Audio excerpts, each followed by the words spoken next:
नमस्कार मित्रांनो, स्वागत आहे तुमचं अमृतधारा खिलार आणि गोट फार्ममध्ये. मला 8 वर्ष झालेत शेळीपालन चालू करून आणि या 8 वर्षामध्ये शेळीपालन करताना मला बरेच समस्यांना तोंड द्यावं लागलं. तर डोक्यात असा विचार आला की आपल्या समस्या आपण कशा सोडवल्या आणि त्यांच्यावरती कशी उत्तरं शोधली हे जर आपण नवीन शेळी पालकांबरोबर शेअर केलं तर त्यांना त्या माहितीचा थोडासा फायदा होईल. त्यामुळे व्हिडिओ बनवण्याचा निर्णय केला. हा आपला पहिला व्हिडिओ आहे.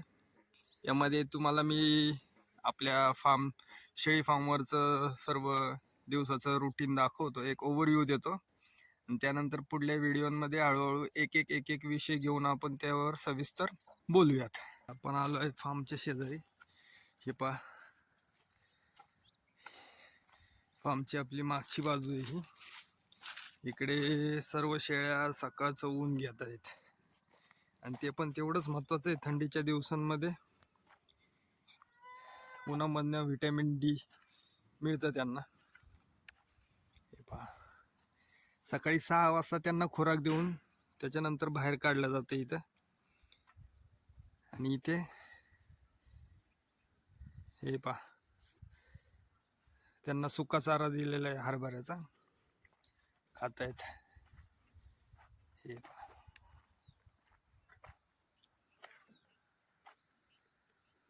हे पहा, आपल्याकडं सोजत, शिरोही, बिटल जातीच्या शेळ्या आहेत. कोणत्या एका प्रॉपर ब्रीडवरती काम नाही करत आपण दुधावरती काम करतो. जे जास्त दुधाच्या शेळ्या आहेत त्यांचंच ब्रीडिंग करतो आणि त्यांच्यापासून पैदास घेऊन नवीन चांगल्या दुधाची वंशावळ तयार करतो. हे पहा, हे आपल्या पाठी आहेत.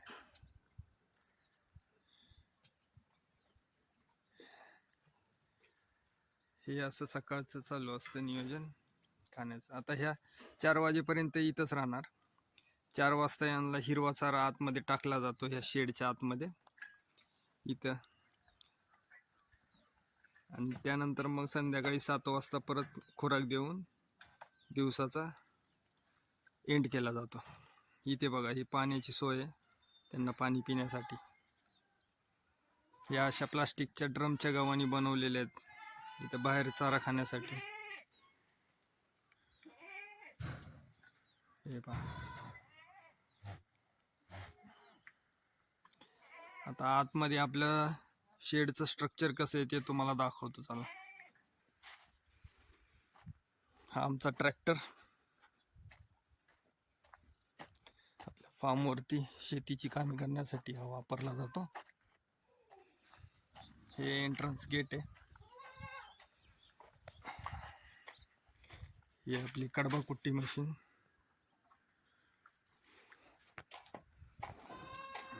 हे पहा, इथे हे आपली ही लहान पिल्लं जी आता 15-20 दिवसांची झालेली आहे. ही पहा, त्यांना इथं बाहेर बसण्याची सोय, खाण्यासाठी गावाने. तिकडे पलीकडे आपल्या खिलार गाई आहे.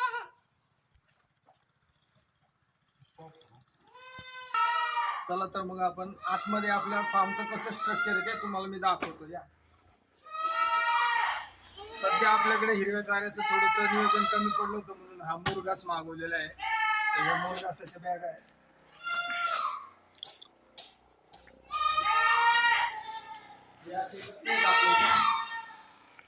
प्रत्येक टप्प्यानुसार याच्यामध्ये शेळ्यांचं वेगवेगळं डिव्हिजन केलेलं आहे. याच्यामध्ये आपल्या पहिल्या महिन्याच्या शेळ्या आहेत, त्यानंतर त्यापेक्षा थोड्याशा वयस्कर शेळ्या या कप्प्यामध्ये असतात.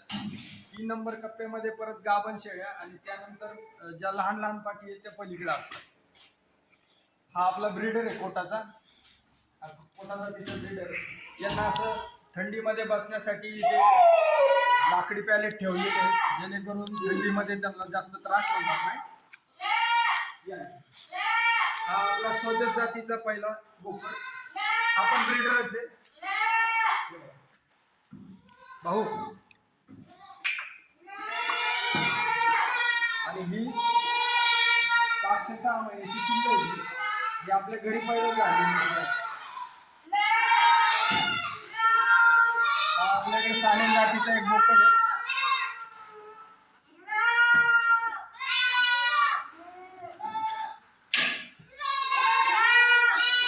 आणि त्यांच्या खालोखालची पिल्ले आहेत ती इकडे.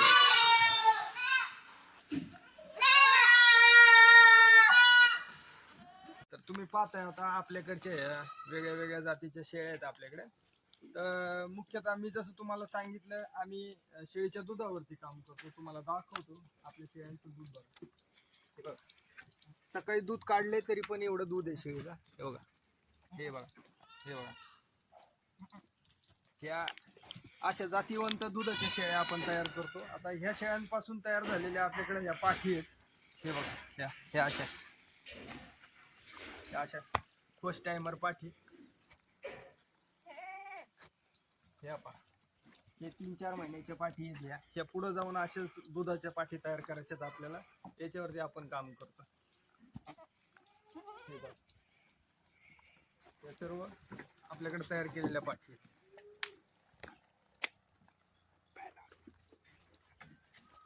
हे बघा, ही फर्स्ट टाइमर पाठ. दूध बघा, ते दूध बघा. आता हे काही हाती लागणार नाहीये. हे पहा, तुम्हाला दाखवतो. ही बिटलची आहे. दूध बघा, हे पहा. आता सकाळी पिल्लू पाजलं हिला. आता संध्याकाळी परत एका टायमाला ही 1 ते 1.5 ते 2 लिटर दूध देते. जर खाणं पिणं व्यवस्थित असेल तर अजून दूध वाढतं यांचं. तर आम्ही असं आता शेळ्यांच्या दुधावरती काम करतोय. आता ह्याच अशाच प्रकारे जे आपले नवीन शेळी पालक आहे, जे शेळी पालन करतात, आज काय झालंय, शेळी पालनाचा धंदा झालाय. पण लोकांना ॲक्च्युली शेळी पालनातनं फायदा कसा करायचा आणि कसं यशस्वी शेळी पालन करायचं हे आपल्याला लोकांना सांगायचं आहे. जे आपल्याला माहिती आहे, जे आपण शिकलोय, त्यासाठी हे व्हिडिओ आपण इथून पुढे आता शेळी पालनावरती टाकू आणि लोकांना थोडं इन्फॉर्मेशन देण्याचा प्रयत्न करू. तर हे आपल्या शेळ्यांचं चाऱ्याचं नियोजन आहे. हे इथे हा 4G नेपियर घास आहे. इकडे आपण लावलेला आहे ॲडवांटा कंपनीचा मेगा स्वीटचा शाळू, जो की ज्याच्या 3 कापण्या होतात आणि चांगल्या प्रकारचं न्यूट्रिशन व्हॅल्यू आहे त्याच्यामध्ये. खायला गोड असतो, शेळ्या चवीने खातात. आणि हा जो पाहतात हा आपला मेथी घासाचा प्लॉट आहे. दरवर्षी आपण इथे 1 वर्ष कालावधीचं मेथी घास लावतो, कारण आपल्याकडे पाऊस जास्त असल्यामुळं 3 वर्षाचा मेथी घास आपल्याला लावता येत नाही, तो खराब होतो. त्यामुळे हा 1 वर्षाचा, याचे कमीत कमी हा आपल्याकडे 6 महिने चालतो. 6 महिन्यामध्ये चांगली न्यूट्रिशन व्हॅल्यू शेळ्यांना खाद्यातनं मिळते. या आता शेळीपालनामध्ये ह्या चाऱ्याला चाऱ्यांचा राजा म्हणतात, कारण याच्यामध्ये प्रोटीन 22 ते 23% असते. आणि आम्हाला शेळीपालनामध्ये याचा रिझल्ट पण चांगला मिळाला. शेळ्यांचं दूध वाढलंय आणि ते आमच्यासाठी महत्त्वाचं आहे, कारण आम्ही शेळीच्या दुधावर काम करतो. अमृतधारा ब्रँड आहे आपला. आपण पुणे पिंपरी चिंचवड एरियामध्ये शेळीचं दूध विकतो, अमृतधारा गोट मिल्क नावाने. तर हा आहे मेथी घासाचा प्लॉट. आता पुढे तुम्हाला अजून एक दाखवतो.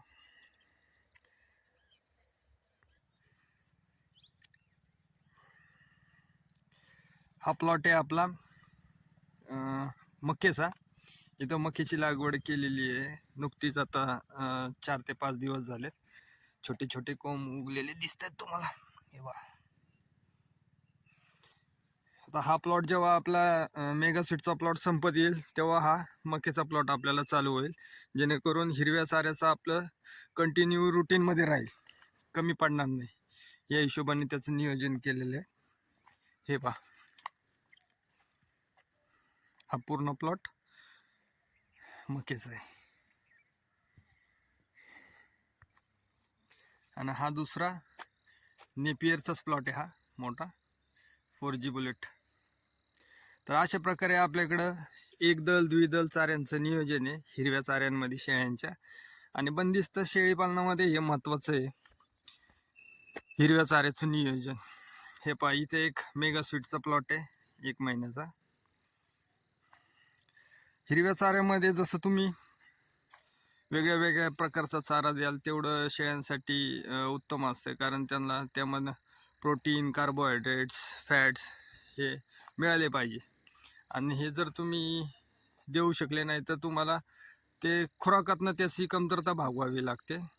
आणि जर खुराकावरचा जर खर्च तुम्हाला कमी करायचा असेल तर तुम्हाला हिरव्या चाऱ्यामध्ये असे वेगळे वेगळे चारे लावावे लागतील, ज्याच्यामध्ये तुम्ही तुतीची लागवड करू शकता, शेवग्याची लागवड करू शकता, भुईमुगाचा पाला देऊ शकता.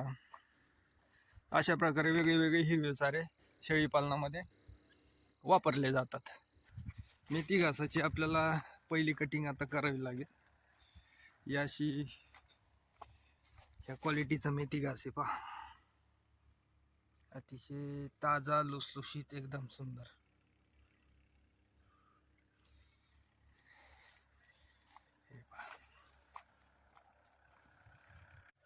तर मित्रांनो, अशा प्रकारे आपल्या अमृतधारा फार्मवरील दिवसाचे नियोजन असते. या व्हिडिओमध्ये आपण पाहिलं आपल्याकडे कोणत्या जातीच्या शेळ्या आहेत, त्यांचं दिवसभराचं रुटीन काय असतं आणि आम्ही कसं काम करतो ते. या व्हिडिओमध्ये एवढंच. पुढच्या व्हिडिओमध्ये पुन्हा भेटूया नवीन माहितीसोबत. धन्यवाद. थँक्यू.